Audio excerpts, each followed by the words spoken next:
Hola, ¿cómo están? Bueno, para terminar la semana, los invito a disfrutar de las primeras páginas de Las aventuras de la China Iron, de Gabriela Cabezón Cámara. Esta es una novela de 2018, perdón, de 2017, que es muy hermosa.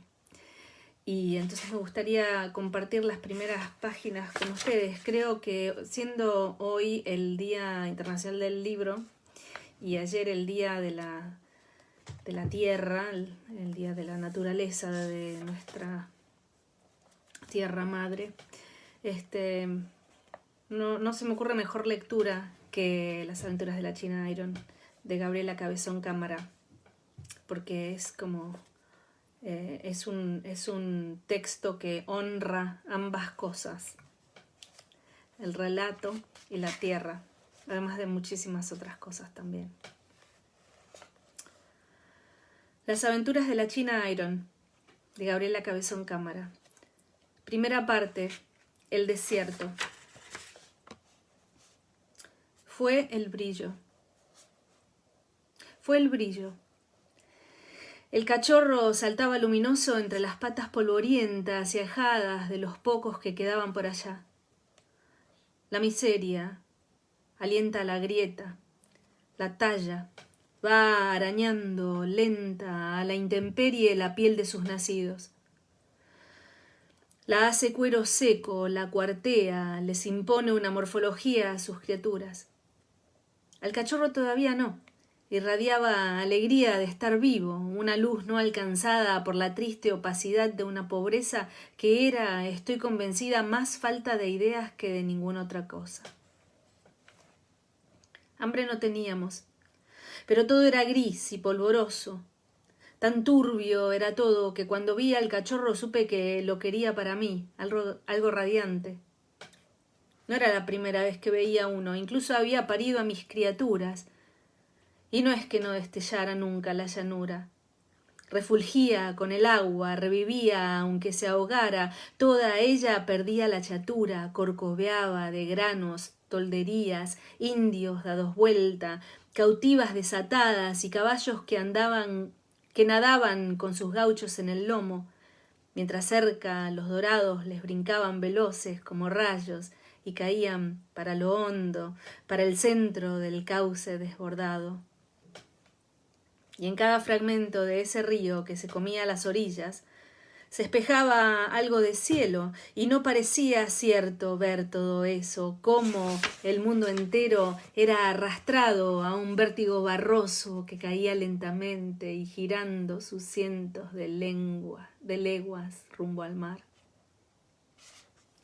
Primero luchaban hombres, perros, caballos y terneros huyéndole a lo que asfixia, a lo que chupa, a lo fuerte del agua que nos mata. Unas horas después ya no había guerra. Era larga y era ancha la manada. Cimarrón como el río mismo, ese ganado ya perdido, arrastrado más que arriado, dando vueltas carnero, los carneros y todo lo demás. Las patas para arriba, para adelante, para abajo, para atrás, como trompos con eje horizontal. Avanzaban veloces y apretados, entraban vivos y salían kilogramos de carne putrefacta. Era un cauce de vacas en veloz caída horizontal.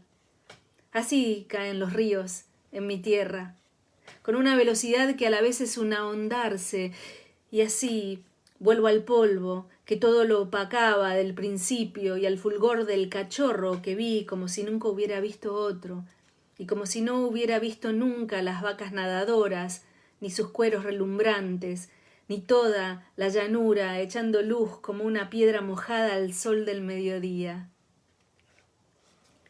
Lo vi al perro y desde entonces no hice más que buscar ese brillo para mí. Para empezar, me quedé con el cachorro.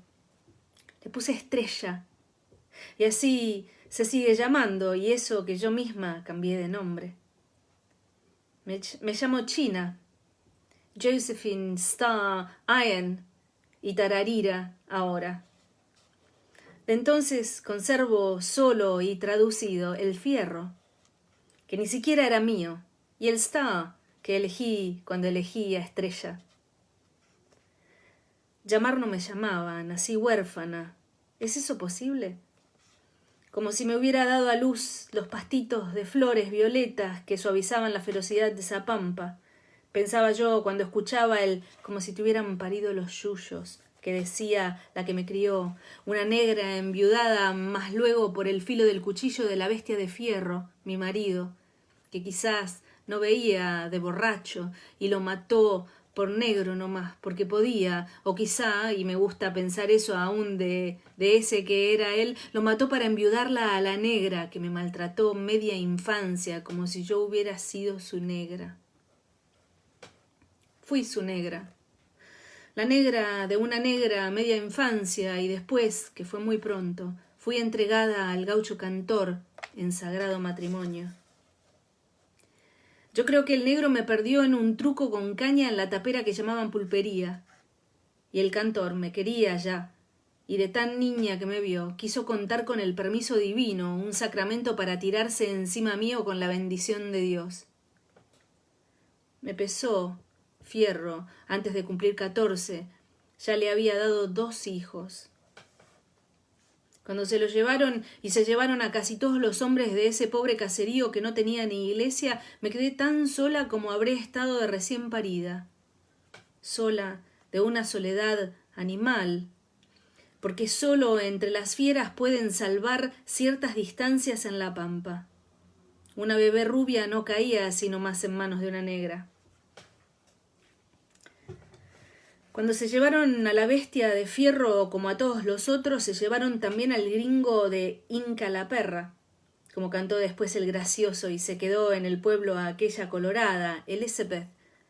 Sabría su nombre luego y para siempre en el intento de recuperar a su marido. No le pasaba lo que a mí. Jamás pensé en ir tras fierro, y mucho menos arriando a sus 2 hijos. Me sentí libre. Sentí cómo cedía lo que me ataba y le dejé las criaturas al matrimonio de peones viejos que había quedado en la estancia. Les mentí. Les dije que iba a rescatarlo. El padre volvería o no, no me importaba entonces. Tenía 14 años más o menos y había tenido la delicadeza de dejarlos con viejos buenos que los llamaban por sus nombres, mucho más de lo que yo nunca había tenido. La falta de ideas me tenía atada, la ignorancia. No sabía que podía andar suelta, no lo supe hasta que lo estuve, y se me respetó casi como a una viuda, como si hubiera muerto en una gesta heroica, fierro. Hasta el capataz me dio su pésame esos días, los últimos de mi vida como china, los que pasé fingiendo un dolor que era tanta felicidad que corría leguas desde el caserío hasta llegar a una orilla del río Marrón. Me desnudaba y gritaba de alegría, chapoteando en el barro con Estrella. Debería haberlo sospechado, pero fue mucho después que supe que la lista de gauchos que se llevó la leva la había hecho el capataz y se la había mandado al estanciero, que se la había mandado al juez. El cobarde de fierro, mi marido, charlatán como pocos, de eso nunca cantó nada. Yo, de haber sabido, les hubiera hecho llegar mi agradecimiento. No hubo tiempo. Por el color nomás, porque había visto poco blanco y albergaba la esperanza de que fuera mi pariente, me le subí a la carreta a Elizabeth. Le pasaría algo parecido a ella también, porque me dejó acercarme, a mí, que tenía menos modales que una mula, menos modales que el cachorro que me acompañaba. Me miró con desconfianza y me alcanzó una taza con un líquido caliente y me dijo «tea», como asumiendo que no conocería la palabra, y teniendo razón. «Tea», me dijo. Y eso que en español suena a ocasión de recibir, a ti, para ti. En inglés es una ceremonia cotidiana, y ese me dio con la primera palabra en esa lengua que tal vez había sido mi lengua madre. Y es lo que tomo hoy, mientras el mundo parece amenazado por lo negro y lo violento, por el ruido furioso de lo que no es más que una tormenta, de tantas que sacuden a este río. La carreta. Es difícil saber qué se recuerda. Si lo que fue vivido o el relato que se hizo y se rehizo y se pulió como una gema a lo largo de los años. Quiero decir, lo que resplandece pero está muerto como muerta está una piedra. Si no fuera por los años, por los sueños, por esas pesadillas donde soy otra vez una niña sucia y sin zapatos, dueña solo de 2 trapos y un perrito como un cielo, si no fuera por el golpe que siento acá en el pecho, por eso que me angosta la garganta las pocas veces que voy a la ciudad y veo una criatura flaca, despeinada y casi ausente. Si no fuera por, en fin, los sueños y los estremecimientos de este cuerpo, no sabría si es verdad lo que les cuento. ¿Quién sabe qué intemperie hizo reflejo en Elizabeth? Tal vez la soledad. Tenía 2 misiones por delante, rescatar al gringo y hacerse cargo de la estancia que debía administrar. Le iba a venir bien que la tradujeran, contar con lenguaraz en la carreta. Algo de eso hubo, aunque creo que hubo más. Yo recuerdo su mirada de ese día. Vi la luz en esos ojos, me abrió la puerta al mundo. Ella tenía las riendas en la mano, se iba sin saber bien para dónde en ese carro que tenía adentro cama y sábanas y tazas y tetera y cubiertos y enaguas y tantas cosas que yo no conocía. Me paré y la miré desde abajo con la confianza con que Estrella me miraba cada tanto cuando caminábamos juntas a lo largo de los campos o del campo. ¿Cómo saber de esa planicie toda igual cuándo usar el plural y el singular? Se dirimió un poco después. Me empezó a contar cuando el alambre y los patrones. Entonces, no, la estancia del patrón era todo un universo sin patrón. Caminábamos por el campo y a veces nos mirábamos mi perrito y yo, y en él había esa confianza de los animales. Encontraba Estrella en mí una certeza, un hogar, algo que le confirmaba que lo suyo no sería la intemperie. Así la miré yo a Liz como un cachorro, con la certeza loca de que si me devolvía afirmativa la mirada ya no habría nada que temer. Hubo un sí en esa mujer de pelo rojo, esa mujer tan transparente que se le veía pasar la sangre por las venas cuando algo la alegraba o la enojaba.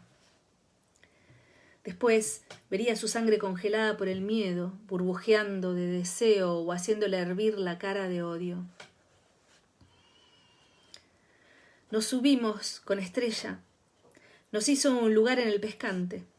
Estaba amaneciendo, la claridad se filtraba por las nubes, garuaba, y cuando empezaron a moverse los bueyes tuvimos un instante que fue pálido y dorado y destellaron las mínimas gotas de agua que se agitaban con la brisa. Y fueron verdes, como nunca, los yuyos de aquel campo. Y se largó a llover fuerte, y todo fulguró, incluso el gris oscuro de las nubes. Era el comienzo de otra vida, un augurio esplendoroso era. Bañadas así, en esa entraña luminosa, partimos. Ella dijo, England, y por ese tiempo, para mí, esa luz se llamó Light y fue Inglaterra. Los cimientos en el polvo. Fuimos lamidas por esa luz dorada en nuestras primeras horas juntas. Una very good sign, dijo, y entendí, no sé cómo, le entendía casi todo, casi siempre, y le contesté, sí, ha de ser un buen augurio, colorada. Y cada una repitió la frase de la otra hasta decirla bien. Éramos un coro en lenguas distintas, iguales y diferentes, como lo que decíamos, lo mismo y sin embargo incomprensible hasta el momento de decirlo juntas. Un diálogo de loros era el nuestro. Repetíamos lo que decía la otra hasta que de las palabras no quedaba más que el ruido. Good sign. Buen augurio. Good augurio. Buen sign. Buen saingurio. Buen saingurio. Buen saingurio. Terminábamos riéndonos y entonces lo que decíamos se parecía a un canto que quién sabe hasta dónde llegaría. La pampa es también un mundo hecho para que viaje el sonido en todas direcciones. va mucho más que el silencio. El viento, el chillido de algún chimango y los insectos cuando andan muy cerca de la cara, o casi todas las noches menos las más crudas del invierno, los grillos. Partimos los tres. No sentí que dejara nada atrás, apenas el polvo que levantaba la carreta, que era esa mañana muy poco. Avanzábamos despacio, sobre una vieja rastrillada, uno de esos caminos que habían hecho los indios cuando iban y venían libremente, hasta dejar la tierra tan firme que seguía apisonada todos esos años después. No sabía cuántos, sí que eran más que los que llevaba vividos. En poco tiempo el sol dejó de ser dorado, dejó de lamernos y se nos clavó en la piel. Todavía las cosas hacían sombra casi todo el tiempo, pero ya empezaba a quemar el sol del mediodía. Era septiembre y el suelo se rompía con el verde tierno de los tallos nuevos.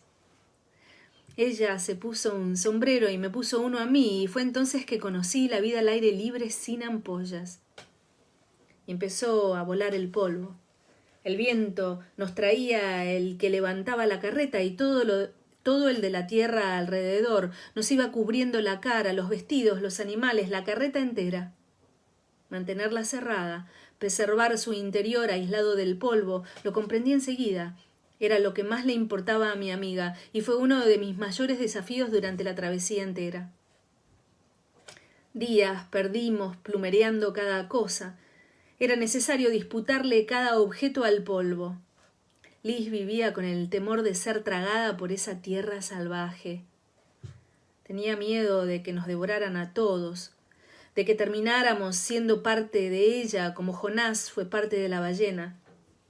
Supe que la ballena era parecida a un pez. Algo así como un dorado, pero gris, cabezón y del tamaño de una caravana de carretas y también capaz de llevar cosas en su interior. Transportaba a un profeta esa ballena de Dios y surcaba el mar así como nosotras surcábamos la tierra. Ella cantaba un canto grave de agua y viento. Bailaba, daba saltos y echaba vapor por un agujero que tenía en la cabeza. Me empecé a sentir ballena, moviéndome tan suelta en el pescante entre tierra y cielo. Nadaba. El primer precio de tanta felicidad fue el polvo. Yo, que había vivido entera adentro del polvo, que había sido poco más que una de las tantas formas que tomaba el polvo allá, que había sido contenida por esa atmósfera, es también cielo la tierra de la pampa. Comencé a sentirlo, a notarlo, a odiarlo cuando me hacía rechinar los dientes, cuando se me pegaba el sudor, cuando me pesaba en el sombrero. Una guerra le declaramos aún sabiendo que esa guerra la perdemos siempre. Tenemos los cimientos en el polvo. Pero la nuestra era una guerra de día a día, no de eternidades.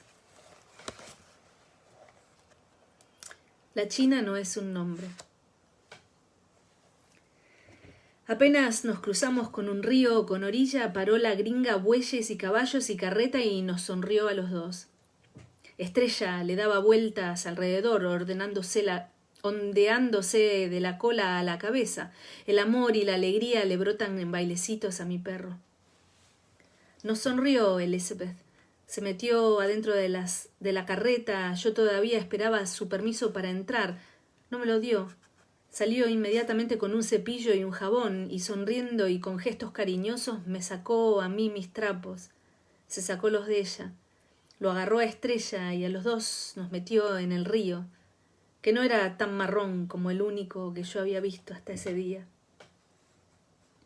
Se bañó ella misma, esa piel tan pálida y pecosa que tiene, el pubis naranja, los pezones rosas, parecía una garza, un fantasma hecho carne.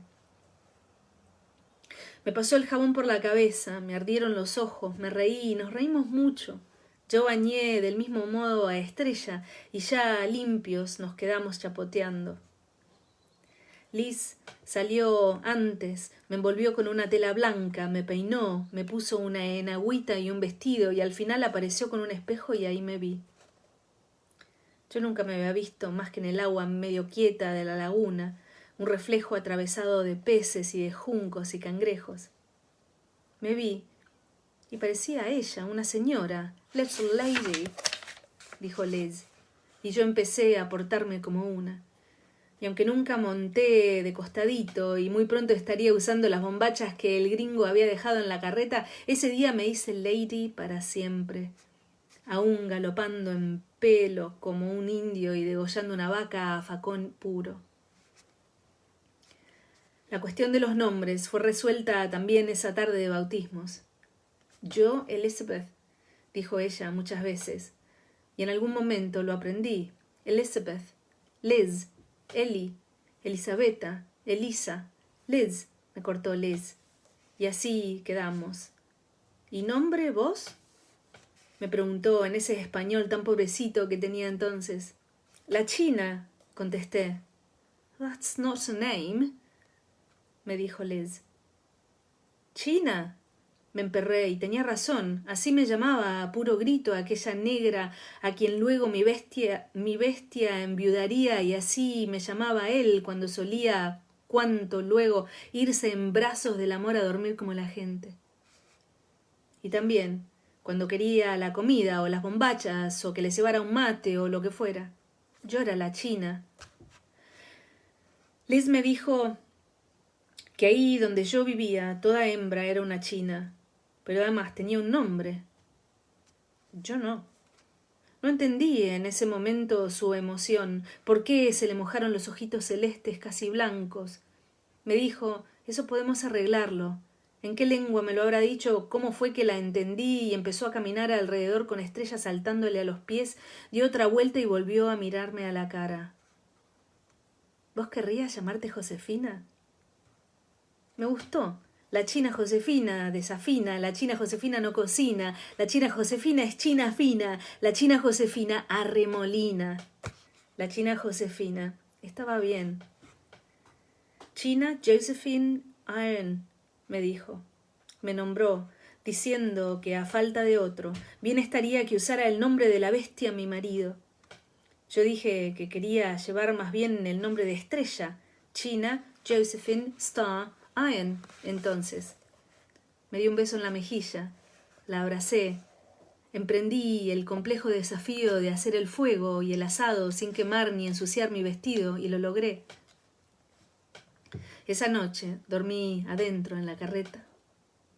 Era un rancho mejor que mi tapera, tenía whisky, ropero, jamones, galletas, biblioteca, bacon, unas lámparas de alcohol. Me fue enseñándoles el nombre de cada cosa.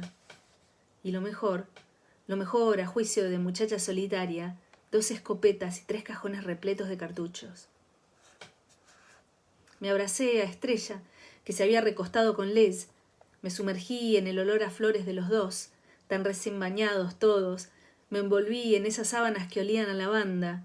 Eso lo sabría mucho después. Entonces pensé que el perfume era algo tan propio del género como la textura que me albergó esa noche, y todas las de lo que sería, a grandes rasgos y haciendo una división muy poco extrema, el resto de mi vida. Sentí el aliento de Liz, picante y suave, ahí entre las sábanas perfumadas, y quise quedarme ahí, hundirme en ese aliento. No supe cómo. Me dormí en paz, feliz, contenida por perfumes, algodones, perro, pelirroja y escopeta.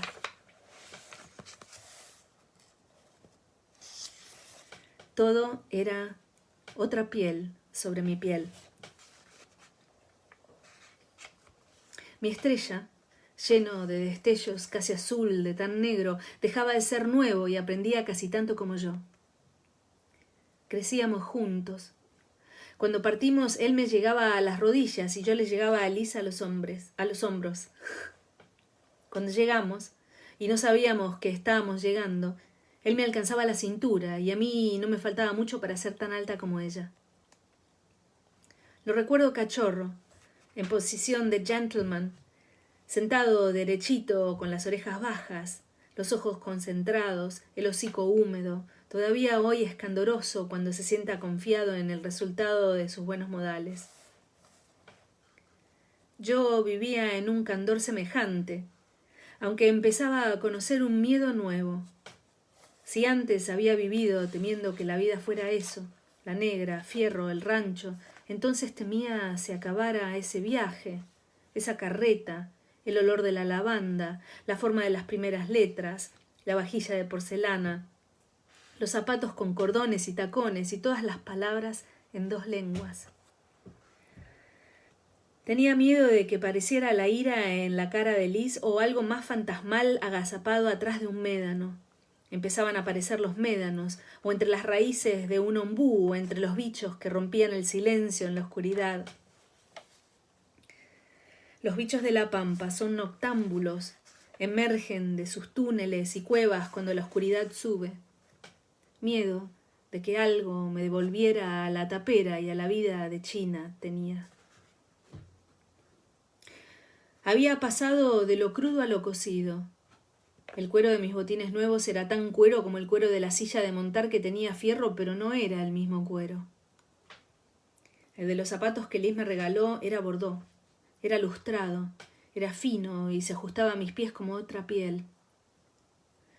No solo fueron los shoes y su leather, fueron las sábanas y el cotton, mi enagüita de silk, que era de China, la verdadera China, con chinas de verdad, los pullovers, la wool, todo era otra piel sobre mi piel. Todo era suave y era cálido y me acariciaba y sentía una felicidad a cada paso, cada mañana cuando me ponía la enagüita y arriba el vestido y el pullover. Me sentía por fin completa, ahí en el mundo como si hasta entonces hubiera vivido desnuda, más que eso, desollada. Recién entonces sentí el golpe. Los golpes del dolor de la vida a la intemperie, antes de estar arropada en esos géneros. Lo sentí como un amor loco por mis vestidos, por mi perro, por mi amiga, un amor que vivía con tanta felicidad como miedo, miedo de que se rompieran, de perderlos, un amor que me expandía y me hacía reír hasta que me cortaba el aliento y también me contraía el corazón y se volvía una solicitud extrema hacia el cachorro y la mujer y los vestidos, un amor con vigilia de escopeta. Era tan feliz como infeliz, y eso era más lo que nunca había sentido. Wool usé mucha porque partimos a principios de la primavera y todavía hacía frío, y no creo haber contado todavía que íbamos tierra adentro, al desierto.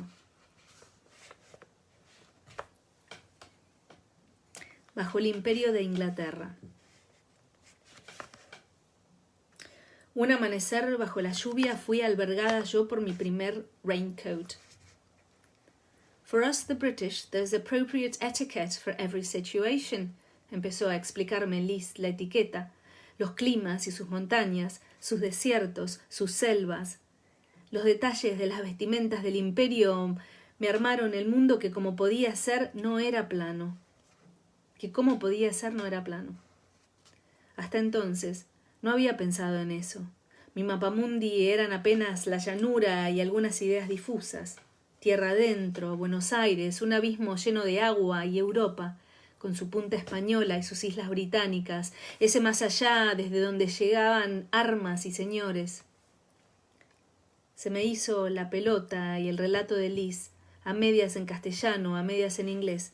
Me la empezó a poblar de vacas sagradas, saris suaves, curry picante de la India, África y sus negros pintados de colores, sus elefantes de colmillos largos como arbustos, sus huevos enormes de avestruz, ese primo mayor de los ñandúes, los pantanos de arroz en toda China, sus pagodas de techos enrolados, los sombreritos de paja como platos de punta al cielo.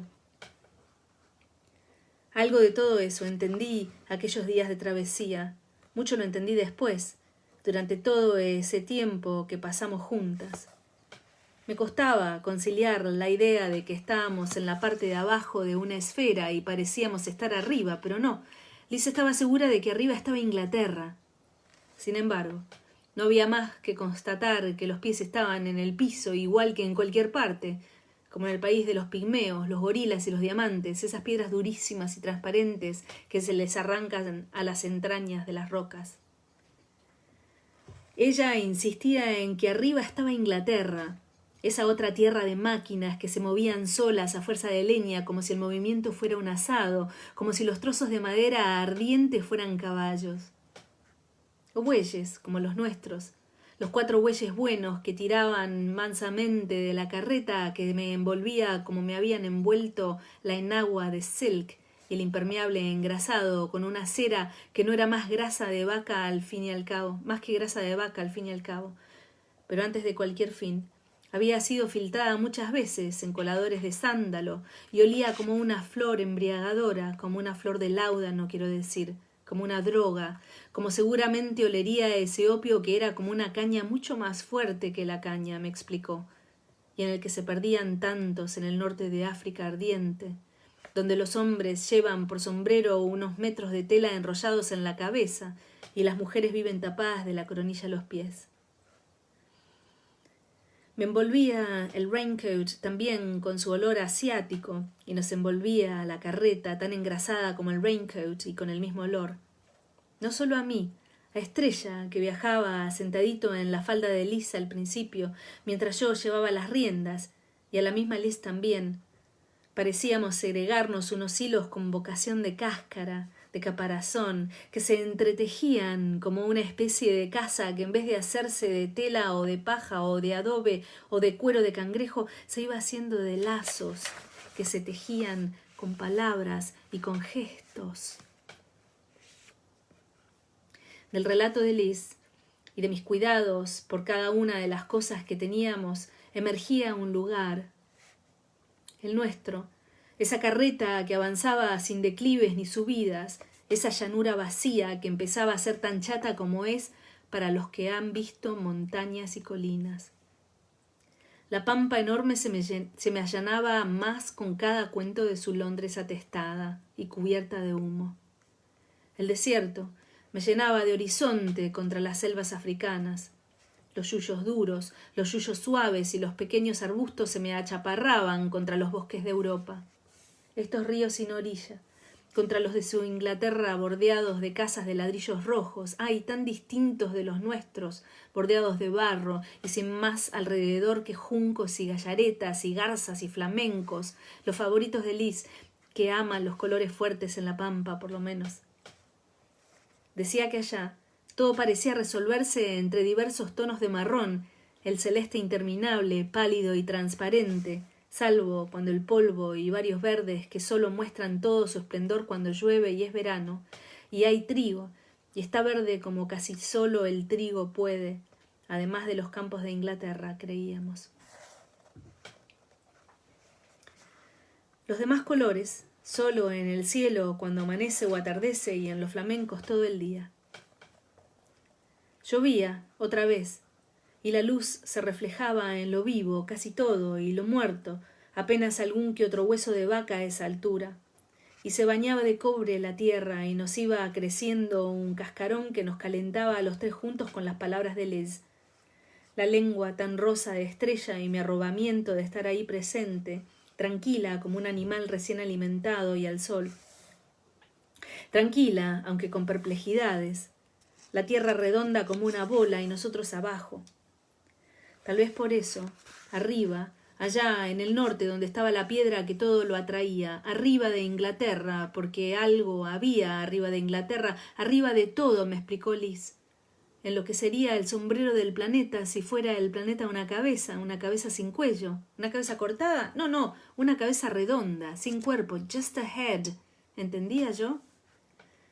Entendía poco.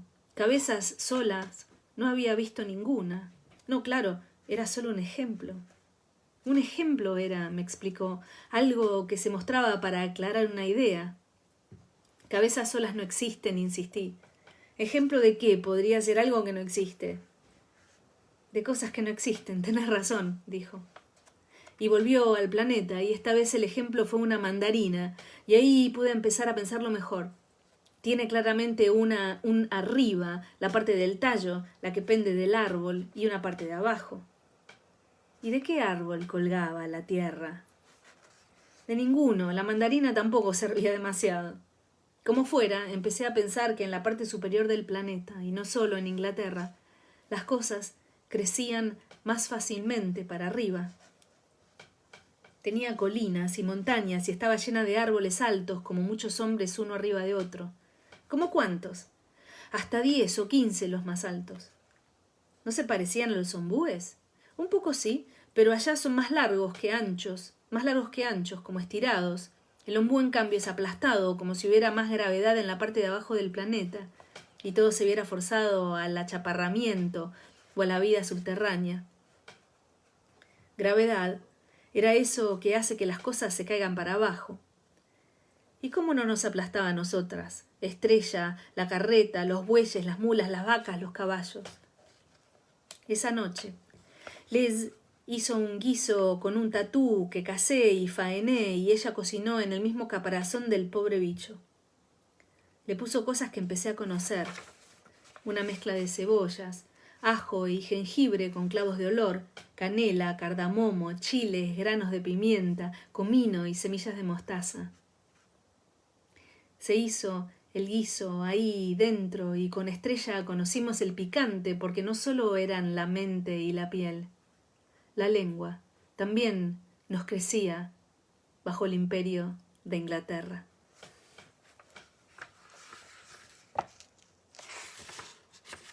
Voy a dejar ahí. Son las primeras 20 y pico de páginas de Las aventuras de la China Iron. Libro bello, bello, bello de Gabriela Cabezón Cámara. Sí, se me vino la noche. Muchas gracias por escucharme. Espero que hayan disfrutado de esta prosa bellísima. Cuéntenme qué les pareció. Gracias por escucharme y hasta la próxima.